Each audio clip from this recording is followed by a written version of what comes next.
Good evening. Many thanks for joining us tonight. I'm Lillian Muli sitting in for Yvonne Okwara. Good evening. My name is Emmanuel Ndungo. As usual, I'll be taking you through the sports news a little bit later on. We have local action in football and golf and a preview of the Champions League that is going on, the UEFA Champions League. Tonight, Arsenal head out, so do Real Madrid and Paris Saint-Germain. So we'll have more information on that. And before all the day's sports, let's take a look at stories making headlines tonight.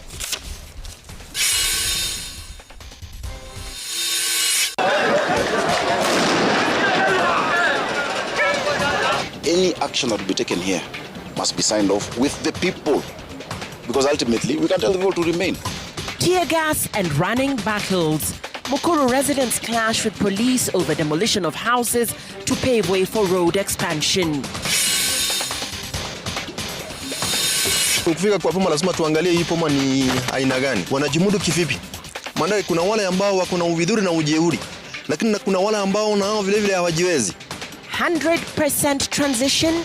Chiefs conduct door-to-door mop-up as they order parents to take learners to join senior school with extended admission deadline lapsing on Wednesday. Pipeline, if you need something to be approved, and this is not only pipeline, I mean it's government sector. First you do it as SACCO, you take it to the committee of the board, it goes to full board, and then now you write to request your parent ministry to consider it. Government to receive 103 billion shillings from the sale of Kenya Pipeline Company shares, despite selling 106 billion worth of shares.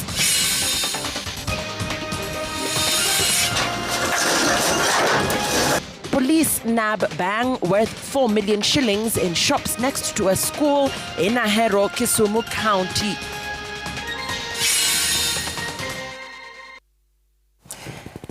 Good evening. Our sign language interpreter tonight is Njoki Shege. Tonight, we begin in Mukuru Kwanjenga, where chaos erupted as residents clashed with police over the demolition of homes to make way for the expansion of Catherine Ndereba Road.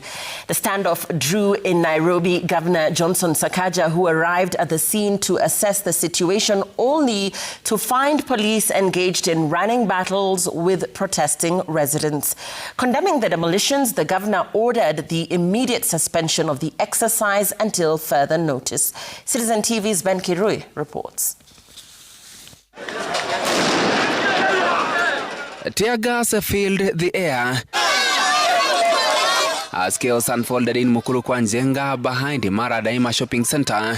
Running battles erupted with protesting youths hurling stones at police as officers moved in to disperse the crowds. Nairobi Governor Johnson Sakaja, who toured the area to assess the situation following the early morning demolition of houses and other structures along Catherine Ndereba, found himself at the center of the unrest. The situation escalated to the point where he had to briefly take shelter at Villa Police Station before stepping in to address the crisis. Hakuna mtu mwingine ataguswa hapa. Mwenisikia? Hiyo ni sawa mafisa. Addressing the press after the clashes, Governor Sakaja condemned the evictions as illegal, saying the construction plan behind the demolitions was unauthorized and will not move forward until proper procedures are followed. Following chaotic scenes witnessed here, the exercise that began early in the morning has been abruptly halted after the governor ordered the immediate suspension till further notice. And these people have been living in this distress for too many years, you know, and we keep saying our first-class country can't have a second-class citizen. And so we have made sure this stops completely and that those affected are compensated. Sasa wewe umelala kama huyo mama pale chini hapa tu about 100 mita 200. Yeye usubuhi anaamka anapata tu anaona roof yake inatoka imeenda na inachukua na tingatinga. Huko kwa kitanda unaangalia juu unaona mawingu. By the time the demolition was halted, the damage was already done. Hundreds of residents were left reeling as homes and structures along the road lay in ruins, forcing families to confront heavy losses and leaving many without shelter, struggling to find a safe place to stay.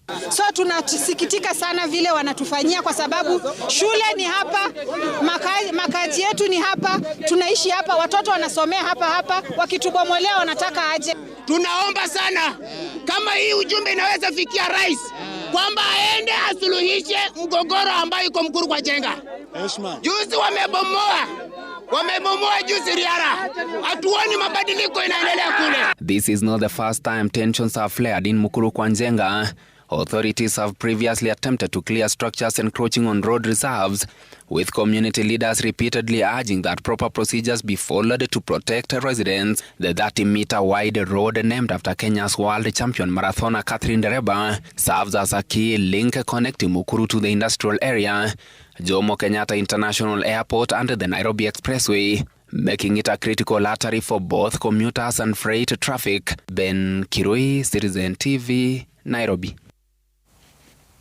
Kenyans can now buy a stake in the Kenya Pipeline Company for as little as 900 shillings in a move aimed at widening public participation in the capital markets. According to the information memorandum, shares will be priced at 9 shillings each, with a minimum purchase of 100 shares per investor. The offer is expected to draw at least 2 million Kenyans into the capital market, marking one of the broadest public ownership drives in recent years. Jimmy Mbogo has more. And helping us build investor confidence. The sale of part of government ownership in Kenya Pipeline has been cited as yet another milestone in the Kenyan capital market.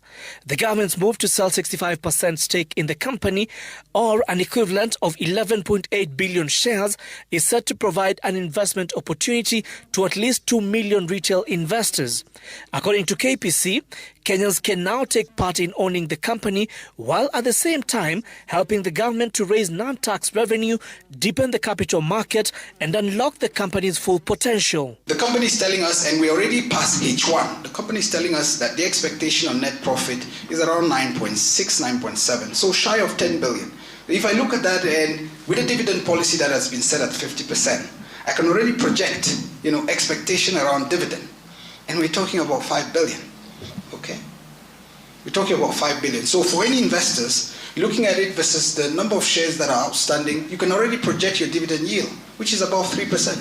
Kenyans can buy the shares through a fully digitized eIPO process designed to make participation faster, easier, and more accessible, including via a USSD by dialing *483*816#, a quick and convenient channel that prompts investors to pay using M-Pesa. Investors can also apply and pay electronically, eliminating paperwork, long queues, and the manual errors associated with past offers. Investors have further been assured of the company's solid financial health. We are sitting with 16.2 billion in cash. 16.2 billion in cash and pretty much no debt, all right? Pretty much no debt, because the 3.3 liability that you're seeing reported in the accounts as borrowings is pretty much short-term within the 12th month. KPC management has further expressed optimism that the privatization of the firm will unlock more value by enhancing its efficiency. According to KPC Managing Director Joe Sang, privatization will allow KPC to go to market on time, taking advantage of viable opportunities and cutting back on unnecessary delays. Pipeline, if you need something to be approved, and this is not only pipeline, it's government sector. First, you do it as SACCO. You take it to a committee of the board, it goes to full board, and then now you write to request your parent ministry to consider it. The parent ministry now will stay with it maybe for another 2 to 1 month. They write to National Treasury. So a process that will ideally take maximum 2-3 days will take 3 months. We're excited to see you out of the PFM, out of the PPDA, out of SRC, out of cabinet memo, out of the budget process. Yeah. So we strongly believe with that behind you, you would likely grow perhaps stronger or higher. Kenyans have been urged to take advantage of the open window, which will close on February 19th before trading begins later in March. The government hopes to raise 106 billion shillings, out of which they will receive 103 billion shillings from the divestiture. Jimmy Mbogo, Citizen TV, Nairobi. The controversy over the partial sale of Safaricom shares took a new twist after Kiharu Member of Parliament Ndindi Nyoro told the Joint Committee on Finance and Privatization that the country stands to lose billions of shillings for not using competitive international bidding process in the divestiture. The Kiharu legislator, who urged the parliamentary watchdog not to adopt government's proposed process, faulted the Communications Authority for initiating a 80 billion shillings loss through a controversial waiver on renewal of licenses through a conditional precedent prior to the transaction. Seth Olale with the latest update on the Safaricom Vodafone divestiture deal. CBK have been waiting for. The debate over the valuation and pricing of government's shareholding in Safaricom PLC ahead of its 15% stake sale to Vodafone once again took center stage during the ongoing stakeholders' engagement before the Joint Parliamentary Committee on Finance and Privatization. Responding to the members. Kiharu MP Ndindi Nyoro, while delivering his submissions, told the parliamentary watchdog that the country would have benefited more had the exercise been subjected to an international competitive bidding process. We'll just cut corners, take government assets for free, and purport to be the only buyers in the market. Who said there is the only buyer? The former chairman of the National Assembly Budget Committee stating that each of the 6 billion Safaricom shares being traded to Vodafone should retail at 45 shillings per share and not 34 shillings. We should not be discussing anything below 45 per share. But we've been cornered by these guys. We are now gasping for breath on the side of the loss. The Kiharu legislator informing the Parliamentary Committee on Finance and Privatization that the Communication Authority should be held accountable for allegedly initiating an 80 billion shillings loss through an alleged controversial waiver on renewal of licenses through a conditional precedent prior to the transaction. On one license, we are losing 40 billion Kenya shillings. One license. On a discount, given how? Given only by the management of CA. They actually gave this authorization before the board met.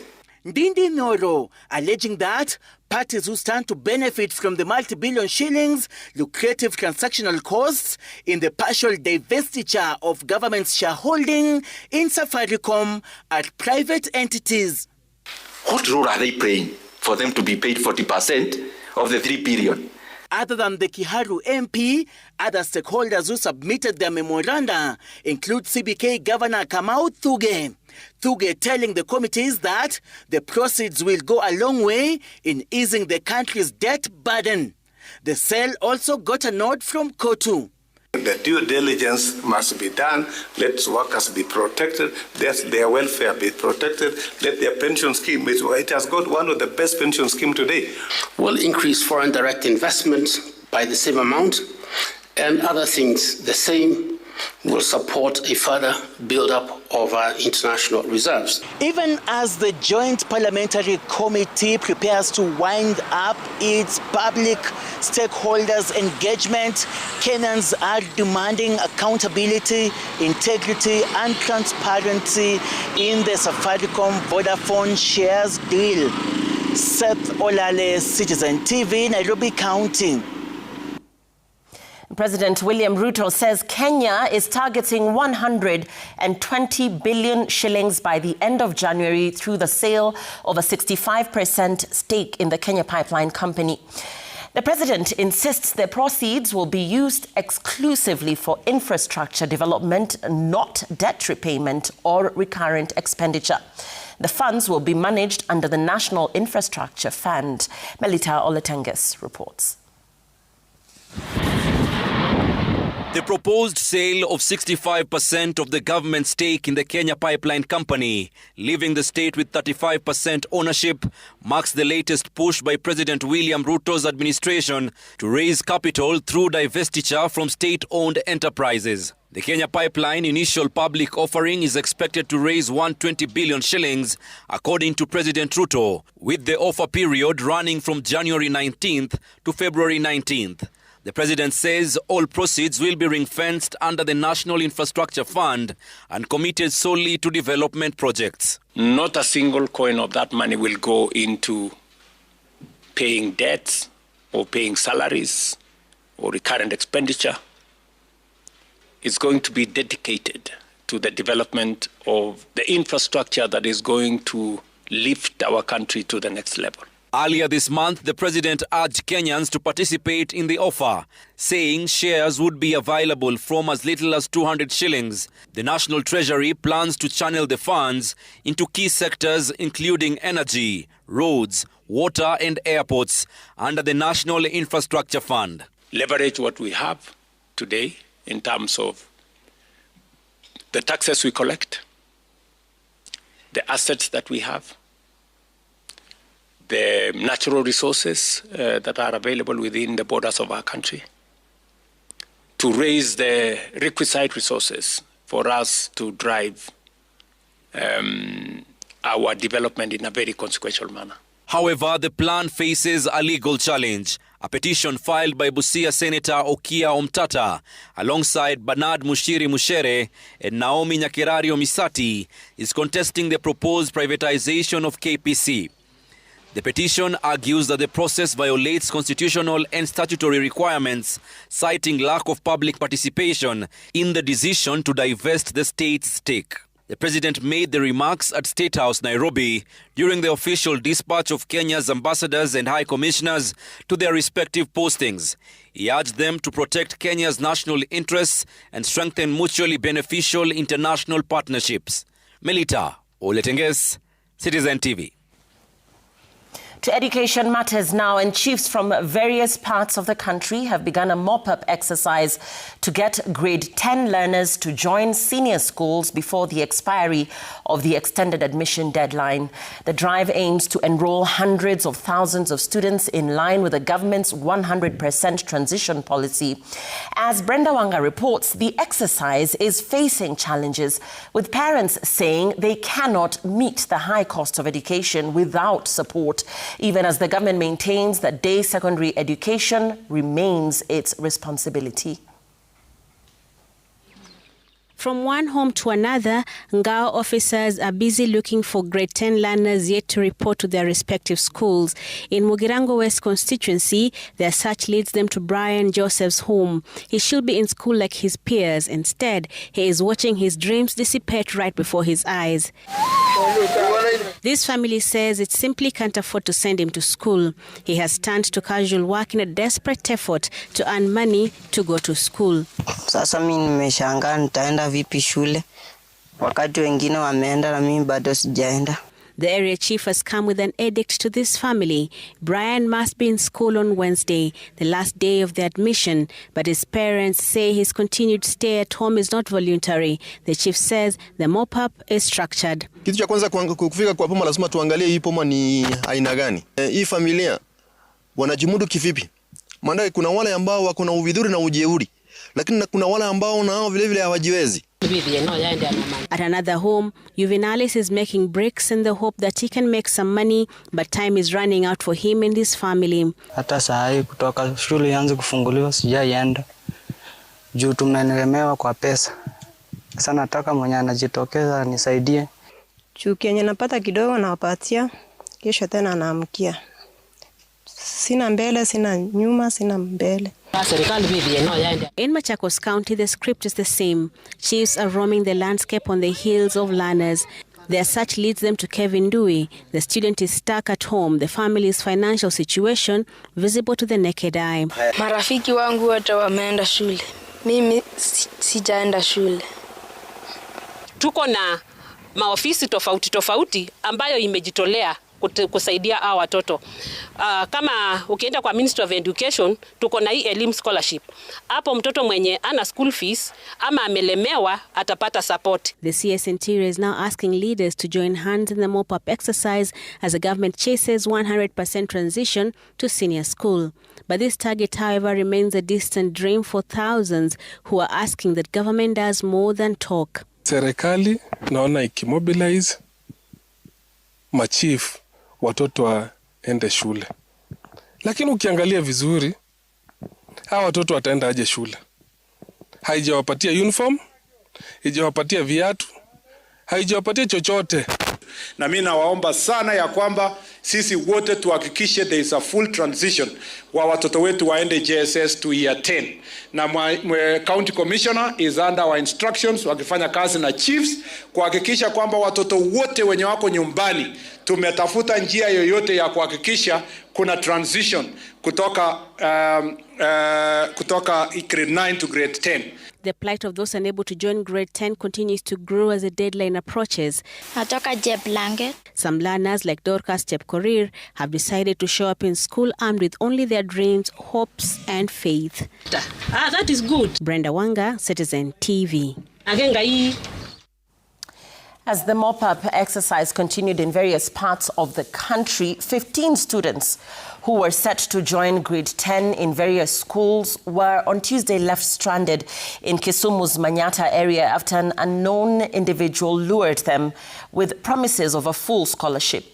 The students, accompanied by their parents, said the supposed well-wisher instructed them to buy a mattress, a metal box, and 6 exercise books, assuring them that the remaining school fees and requirements would be fully covered.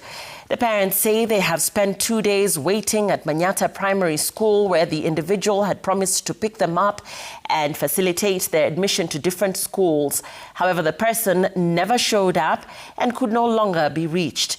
The contact details of the alleged sponsor are said to have been widely circulated among parents who were struggling to meet the high cost of grade 10 admission.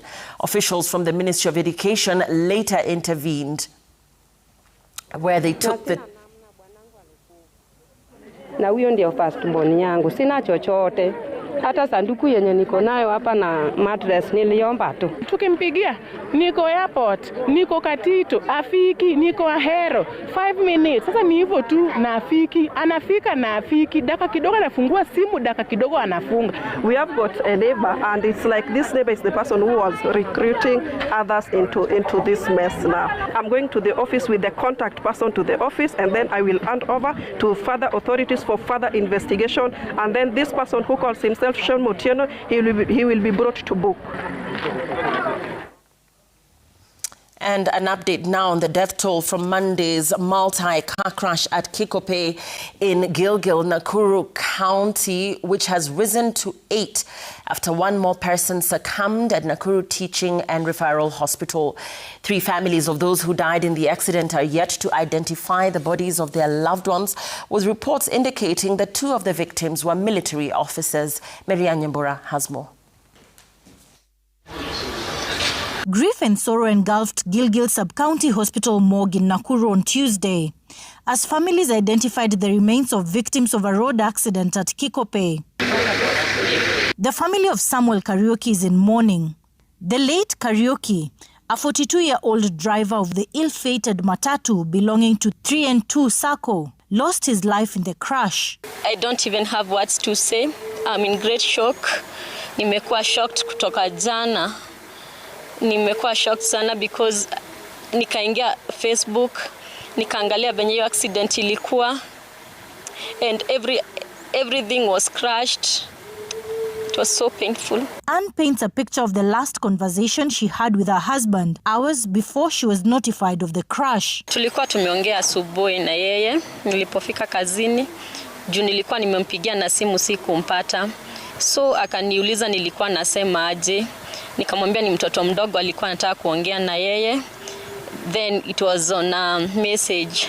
Sasa akurudi online tena. The January 19th accident has also left another family, that of 18-year-old James Karanja, in utter disbelief.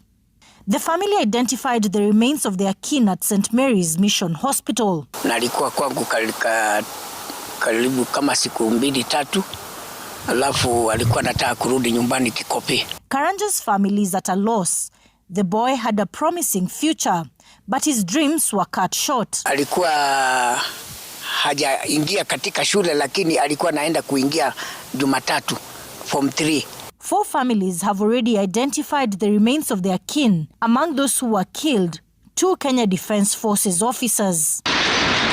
4 survivors remain admitted at St. Mary's Mission Hospital. Miriam Nyambura, Citizen TV. We're taking a very short break here on The Explainer. We'll be right back after this short break.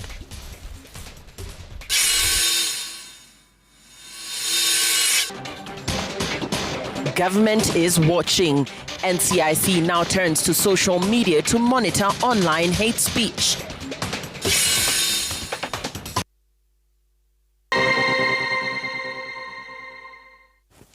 Welcome back. 2 people have been shot dead while a third remains hospitalized with serious gunshot wounds following a clash between residents of Mukuru village and officers from the Kenya Forest Service in Shinyalu, Kakamega County. The trouble reportedly began after a disagreement over the route a lorry carrying building sand should take when leaving a sand depot. Tensions escalated, leading to the deadly confrontation.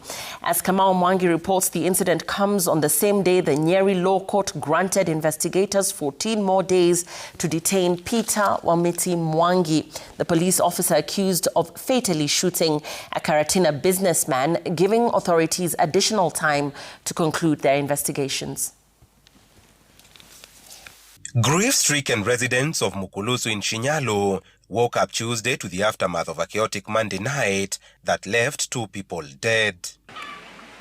The violence erupted after locals clashed with Kenya Forest Service officers over the route a lorry carrying sand from a nearby depot should take, spiraling into running battles that shook the village. Walikuwa maaskari watatu na pikipiki. Ikaanza kizaazaa, maana watu wa risafu ama raia waliuliza, mbona mchanga iko kwa risafu na tractor iko kwa risafu? Lakini sasa maaskari wa KFS wakaijaka hiyo tractor. Tulikuwa tunasikia tu diakas. Sasa tukasema si tuwezi toka nje. Saa kidogo ndio kijana mwingine akakuja kutuambia, nyinyi mumekaa kwa nyumba, kodi huku amekufa. Tulienda tukapata yeye ni maiti pamoja na shemeji yangu mwingine anaitwa Lisia Kali, hananga maneno. The clash escalated to the point where a motorcycle used by the Kenya Forest Service officers was set ablaze. One other person sustained serious gunshot wounds and is currently receiving treatment at the Kakamega County Referral Hospital. Shinyalu Sub-County Police Commander Daniel Mukumbu, while confirming the incident, said the officers acted in self-defense after being attacked by the locals. Na tunafuatia watu wale walikuwa wako na makosa. Kama ni officers wa KTDA wa Kenya Forest watastakiwa kama ndio walikuwa na makosa. Kama ni wananchi pia walikuwa na makosa, vile vile sheria itachukua mkondo wake. Walikula kiapo kuchunga raia, kuchunga wananchi pamoja na mali yao. Hawakukula kiapo kuumiza ama kuua raia. Hawa askari wa msitu wamekuwa wakivamia wananchi wa sehemu hizi mara kwa mara. The unrest in Shinyalu comes as the Independent Policing and Oversight Authority received approval to continue detaining Administration Police Constable Peter Wamiti Mwangi for a further 14 days. Mwangi is accused of fatally shooting George Gathu, a Karatina businessman, on Sunday night as investigations into their case continue. This court notes the public outcry on the issue and finds that the security of the suspect is of concern. While the suspect may be admitted to bail bond, I do not find that to be appropriate at this stage for the above reasons, that is the interference of witnesses and or the investigation and the security of the suspect. The officer is expected to appear in court on February 3rd as human rights defenders call for a swift and thorough investigation to ensure justice for the family of the deceased. Kamau Mwangi, Citizen TV. And there have been growing concerns over online hate speech, so beware. All your social media posts are under full watch of the National Cohesion and Integration Commission, NCIC. The commission says it has developed a new framework on how to monitor the use of social media platforms in Kenya, citing growing concerns over online hate speech, incitement, and radical ideologies. As Emily Chebet reports, the guidelines outline how commonly used platforms will be monitored in collaboration with government agencies, civil society, and technology companies, while ensuring constitutional protections are upheld. Kenya's digital space continues to grow rapidly, with more than 27 million Kenyans currently active on the internet. Platforms such as Facebook, X, TikTok, YouTube, WhatsApp, Instagram, and Telegram have become central to communication, information sharing, and political engagement. According to the National Cohesion and Integration Commission, this digital expansion has created fertile ground for the spread of hate speech, ethnic incitement, misinformation, and radical narratives. We look back and we look at the 2022 general elections. What happened then? You could see there's a shift in the landscape between 2007 and 2022. I guess you can already guess it's because of the emergence of the digital platform. And now, with the next elections coming up, there is a need to make sure that we do not repeat our mistakes of the past. The Commission says the new framework will help in obtaining evidence that will allow prosecution of hate speech cases.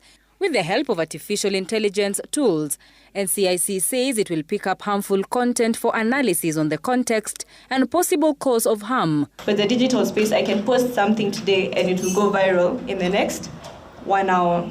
So it's something we are looking at. The user profile. So the user's influence, reach, and engagement. So when you'll find that a lot of people with a large following have more potential to be able to incite hate speech and radical ideologies.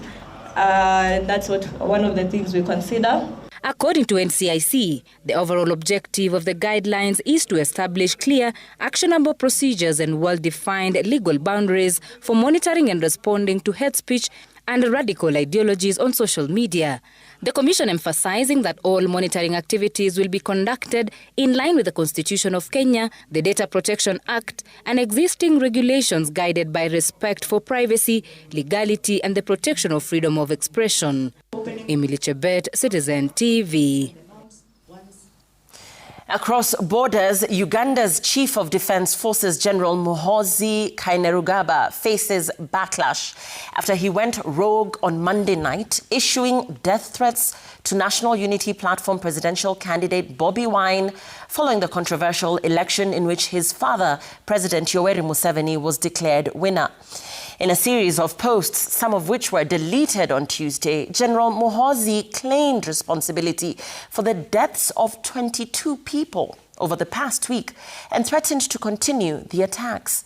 Bobi Wine, who remains in hiding, says General Muhoozi has killed over 100 people and demands that the army leave his home, warning that his family is in danger. Gatete Njoroge reports. Monday night, the X platform in Uganda was abuzz after Uganda's Chief of Defense Forces, General Muhoozi Kainerugaba, took aim at supporters and leaders of the National Unity Platform. Known for his controversial social media presence, General Muhoozi posted on his official X account, declaring his intention to kill NUP foot soldiers until his father, President Yoweri Museveni, whom he refers to as Mzee, gives other instructions. The general continues with his rant, this time round, posting that he is embarrassed by the death record posted by the security forces, who have only killed 22 people in the last 1 week. He says the number is too low and promises to do better. He mentions NUP party leader Bobi Wine as the next target in their plan to remove and extinguish NUP party from Uganda, terming it a bad dream. Posts that elicited sharp reactions from journalists and human rights organizations. In a strange twist, General Muhoozi replied to their concerns with insults. He would later delete some of the posts following public outcry. Uganda Law Society has condemned the utterances, saying such statements represent a dangerous escalation of impunity and the abuse of rule of law. They add that his posts are incompatible with the constitutional mandate of the armed forces to remain neutral, non-partisan, and protective of all citizens. Meanwhile, Bobi Wine, who went into hiding after security forces raided his home, has continued to urge Ugandans to resist autocracy and liberate their country. We want the people of Uganda to take charge of this and find numerous creative ways. It could be protesting on the streets, Some of us started protesting by holding high the national flag. Others can protest by staying at home. Wine says the active threats and army presence at his home poses danger to his wife and other family members. He says the family is starving after the security officers blocked food from reaching them. I would love to be in my home. I've not changed my clothes in days. I want to be home. I want to be free. I want to take care of my people. But the military and police have taken over my home. The former NUP presidential candidate, while responding to General Muhoozi, claims the regime has killed over 100 people over the last 1 week. Gatete Njoroge, Citizen TV. Back here in the country, one person was arrested on Tuesday and banged with a street value of 4 million shillings confiscated in the ongoing crackdown against drug and substance abuse in Kisumu. The seized drugs were recovered from 3 locations, including temporary structures set up along the fence of Ahero Girls High School. The multi-agency team led by Nakada issued a stern warning, particularly to public service vehicle operators, against transporting illicit drugs. Laura Otieno reports.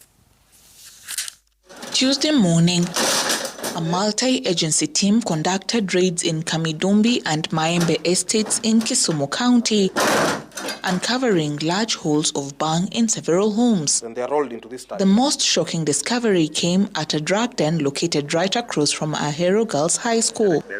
One suspect was arrested and identified as a habitual offender, undermining the country's ongoing efforts to fight drug and substance abuse. But she was arrested sometime last year, and she was released on court bond.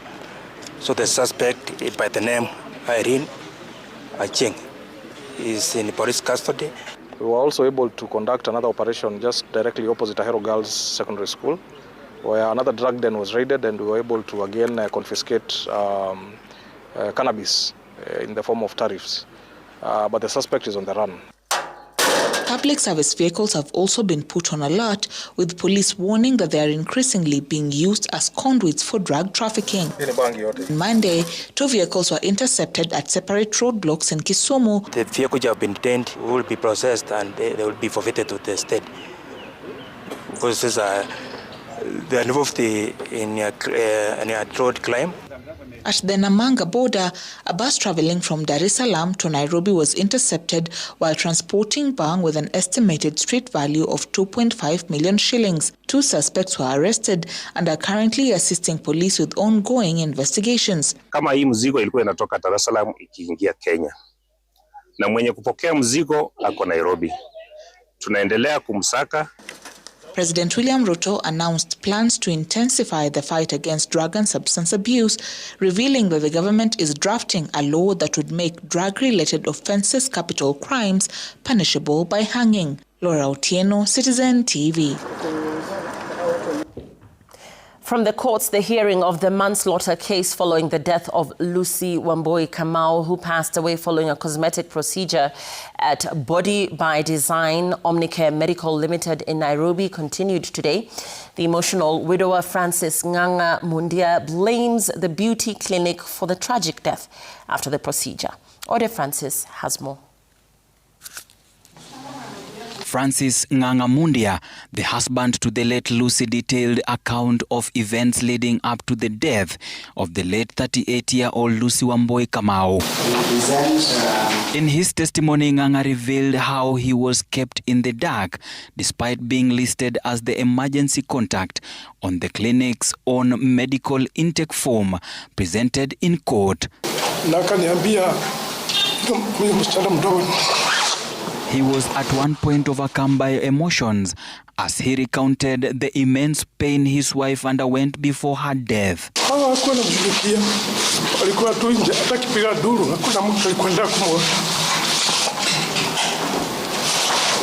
In his testimony, Francis told the court that Lucy's condition rapidly deteriorated.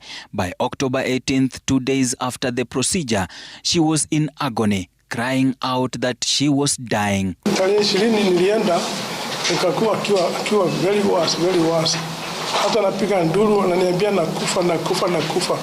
Akaniambia Akaniambia vile ameona amedungwa kwa intestine, anaona hata survive.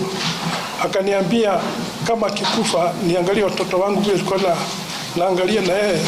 During cross-examination by the defense, Francis put body by design at the center of the death of his wife by explaining the how she ended up at Lee Funeral Home. How do you understand that perforation of the intestine was done by body by design and not in the hospital? When my wife was taken to the hospital, she didn't have any problem.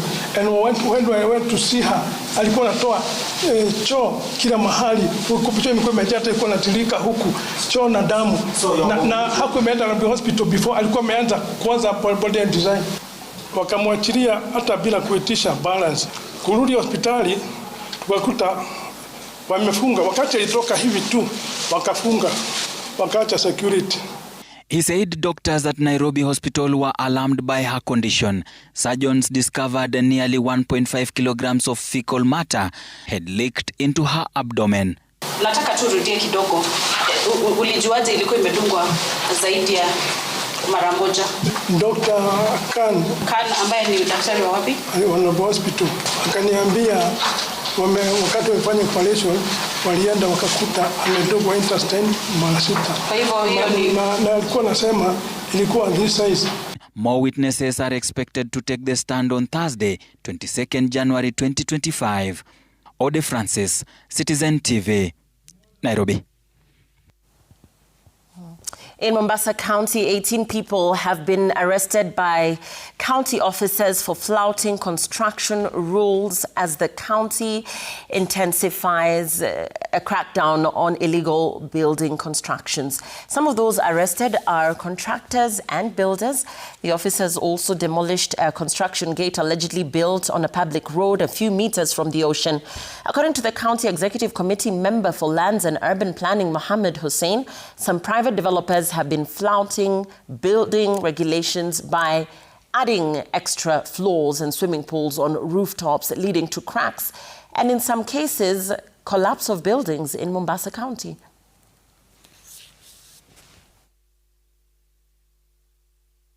Because I'm tired of this. 3 years, no family life. My wife came here this year only because in Christmas said, I don't want to leave you alone. But I also cannot leave alone my staff. They are suffering like me. Because we are very afraid about that crack. They want to destroy my house and make other building. I say, no, that house is like my son. Athari nyingi zimetokea kwa mijengo inayojengwa kiolela. Wanajenga bila kwa zile approval ambao tumetoa, wanajenga visivyo, na tutahakikisha usalama wa wananchi wa Mombasa ni muhimu kushinda mtu yoyote. Hatutajali wewe ni nani, ni tajiri, na kwa sasa ile operation tumechukua mkondo mwingine. Hatutoshika hawa mafundi wa kawaida. Yule mwenyewe yule ndio nataka ile pale mahali tunapofinya pasikike vizuri sana. Bahari ni mahali pa ambako ni public wafaa wa enjoy. Hatutokubali mtu aweze kujenga ukuta azibe njia ambao wananchi wanaenda kujienjoy kwenye bahari.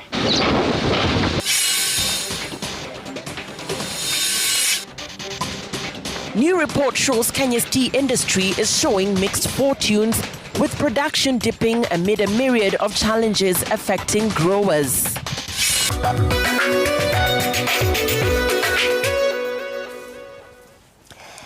Business now, and Kenya's tea industry is facing a slowdown, with new data showing a decline in production as weather patterns, rising costs and field challenges weigh on growers. Despite the dip, tea sales at the auction and export earnings continue to offer some relief.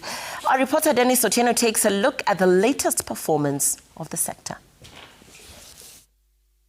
Kenya's tea production for October 2025 has declined to 49.7 million kilograms compared to 50.06 million kilograms recorded during the same period in 2024. This was largely due to erratic weather conditions that disrupted rainfall in key growing regions, alongside rising input costs and reduced yields in some estates and smallholder farms. Tea sales at the Mombasa Tea Auction also saw volumes drop. to 22.26 million kilograms compared to 26.8 million kilograms in the preceding month of September. Strong demand from traditional markets helped absorb available volumes, even as prices fluctuated in response to reduced supply and global market pressures. Exports continued to anchor the sector, with Kenya maintaining its position as a leading global tea exporter. Total export volume for the month was higher by 22% to hit 53.28 million kilograms. Shipments to Pakistan, Egypt, the United Kingdom and other key destinations remained steady, although earnings were moderated by lower volumes and competitive international pricing. Locally, tea consumption showed modest growth, supported by population increase and a gradual shift towards branded and value-added products. Industry players are now calling for climate-resilient farming practices, improved farmer support, and market diversification to cushion the sector against future shocks and stabilize production. Dennis Otieno, Citizen TV. The government has urged low-income cooperative societies not to panic over proposed mergers with larger societies. Speaking in Mombasa, Cooperatives Principal Secretary Patrick Kilemi said the reforms will stabilize the sector, improve performance, and support the adoption of shared technology for more efficient service delivery. Kenya National Police SACCO chairperson David Mategwa says the society is targeting a 75 billion shilling revenue and asset base by the end of this year. The small SACCOs, nobody will force them to merge, but the circumstances will, they'll realize that they have merged without even knowing, because the service that the members will be demanding, they will not be able to give that service. And you will find yourself as the chairman, you remain with a shell. People have already moved. People will not accept paperwork. They will not fill a form. They'll want the convenience of technology, and the technology, you need numbers. Technology is not cheap, but technology is good. Shared services. The other element, we are looking at improving good governance within the cooperatives. We are looking at fit and proper test, where top managers of SACCOs, the CEOs, the C-suite orders are cleared. If you are not cleared, you are not able to serve within any SACCO because of your maybe past mistakes. We actually, the point is, we want to ensure that our shilling in a bank is as safe. A shilling in a SACCO is as safe as a shilling in a bank, by putting those controls to ensure that the same controls we have in banks, matters good governance, matters care over our savers, are the same, say, at par, to ensure that the management, the decisions, the board of cooperatives, the board of SACCOs are making, those decisions are as good as decisions which are made by the top banks in this country. The Kenya Aviation Workers Union has issued a 7-day strike ultimatum to the government and the Kenya Civil Aviation Authority over unresolved labor disputes. The union says some workers have gone more than 11 years without salary reviews and accuses KTDA of discrimination. We are not happy saying these things. Neither are we happy asking our members to proceed on strike. We know the consequences. We know the sensitive role that our members play in this country. But where we are left with no option, like in this case, if we don't get a response, an acceptable response, in the next 7 days, we are left with one alternative, and that is to ask our members to down tools of work. The long-delayed Quadromvu Bridge in Mombasa has been opened to traffic, offering relief to commuters and transporters along one of Kenya's busiest transport corridors. The bridge is expected to significantly ease congestion that has for years disrupted the movement of cargo from the port of Mombasa to inland destinations. The 900-meter Kwajomvu interchange forms part of the Mombasa to Kwajomvu to Mariakani Road under the regional Mombasa Port Access Road project. Construction began in 2018 but stalled for over 8 years due to land compensation disputes, design changes at the interchange and intermittent funding constraints. The overpass is completed and traffic is using it. What is remaining is now the works that are down on the ground, that is the service roads and the roundabout within the interchange. That is what is remaining, and this is being affected by the PAPs that we are also engaging to ensure that the land is availed to the contractor to be able to complete whatever, the remaining items or works that are expected to be done around there. Progress resumed after the National Land Commission received 5.2 billion shillings to compensate people affected by the project. The funds were raised through the securitization of the Road Maintenance Levy Fund. More than 1,300 property owners were compensated, clearing the way for the completion of the bridge. So we are appealing to those who have been compensated to please move so that we are able to continue the works. This is a very important project.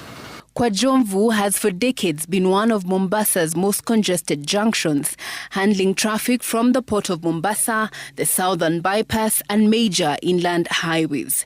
Trucks serving the port have in the past endured long waiting times, driving up operating costs and disrupting delivery schedules. The expansion in the port of Mombasa and the expansion in the road networks is actually expected that we are likely to see a surge in touristic numbers, particularly for the domestic tourists, but also a number of tourists traversing the region. The bridge forms part of a broader 30.4-kilometer upgrade of the Mombasa to Kwajomvu to Mariakani Road, which is being expanded into a 4-lane dual carriage way. Jasmine Wamboi, Citizen TV. Now, KTDA Holdings has launched a competitive merit-based process to recruit a new group chief executive officer, attracting 50 applicants, including 5 internal candidates from senior management. The recruitment follows the decision by current CEO Wilson Muthaura to proceed on leave ahead of mandatory retirement. To ensure continuity, the board has appointed engineer Francis Miano as acting CEO. KTDA says the search, being handled by an independent professional panel, will be transparent and focused on competence, experience and leadership to safeguard the interests of tea farmers and stakeholders.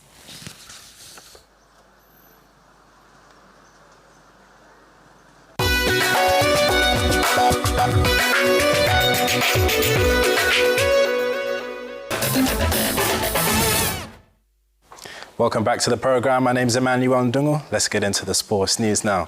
Francis Kahata opened his goal-scoring accounts for KCB FC with the lone goal as the Bankers won 1-0 against Poster Rangers in the only Kenya Premier League match played on Tuesday afternoon.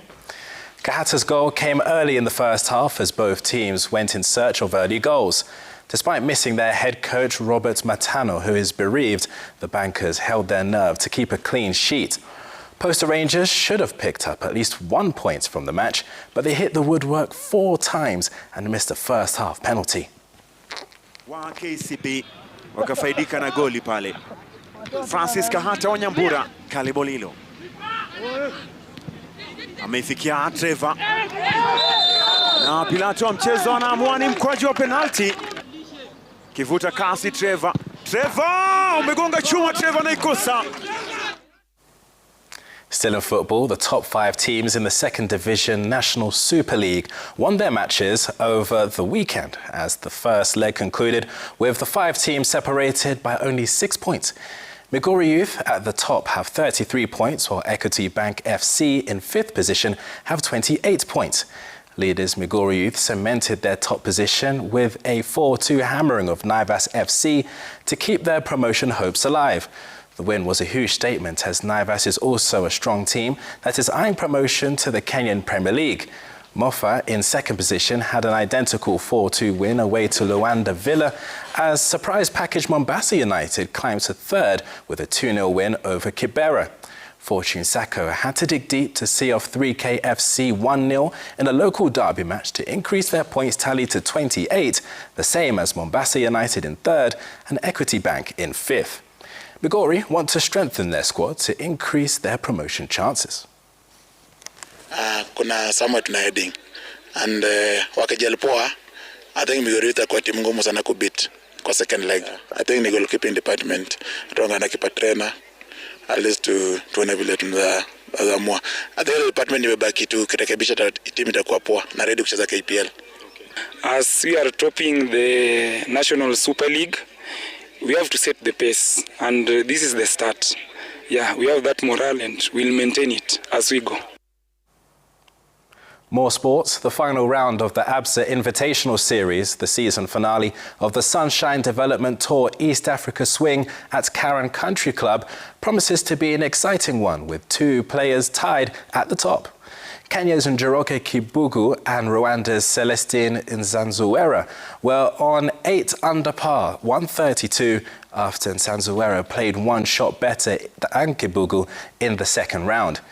Kibugu was the overnight leader and showed calmness as he picked 2 birdies in a near-flawless front 9, bogged down by a bogey in the 9th hole. The second 9 started with a bogey on hole 11, but then he recovered with birdies on the 12th and 14 holes. Another bogey on hole 17 was quickly erased by a birdie on hole 18. On his part, the Rwandan picked 3 crucial birdies on a smooth front 9. 2 more birdies on the 10th and 12th holes gave him the lead, but then he was a bag of nerves and had 3 bogeys on the 14th, 15th and 17th holes to tie the scores with Kibugu.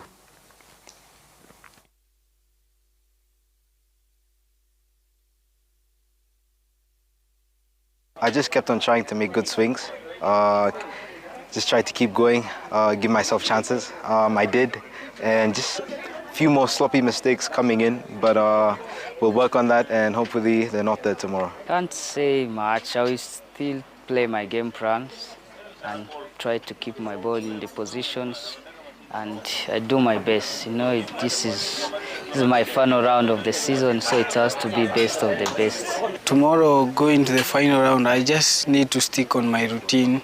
The past 2 days I've been playing well. I will just stick to my routine and wait for the best tomorrow. Moving on, the national women volleyball team, the Malkia Strikers, will train in Serbia for 1 month ahead of the Africa Cup of Nations to be held in Nairobi in August and September of 2026.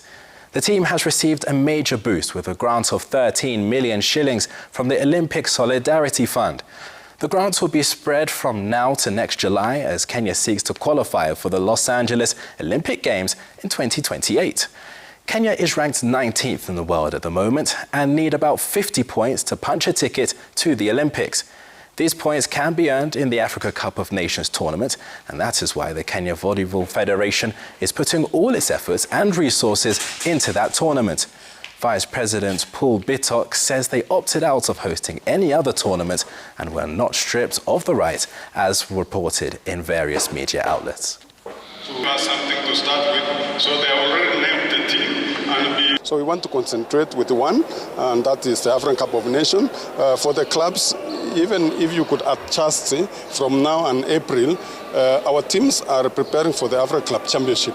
And we hope to use these 4 teams to win the African title. So if we concentrate much on the zone level and the time is not there, we will mix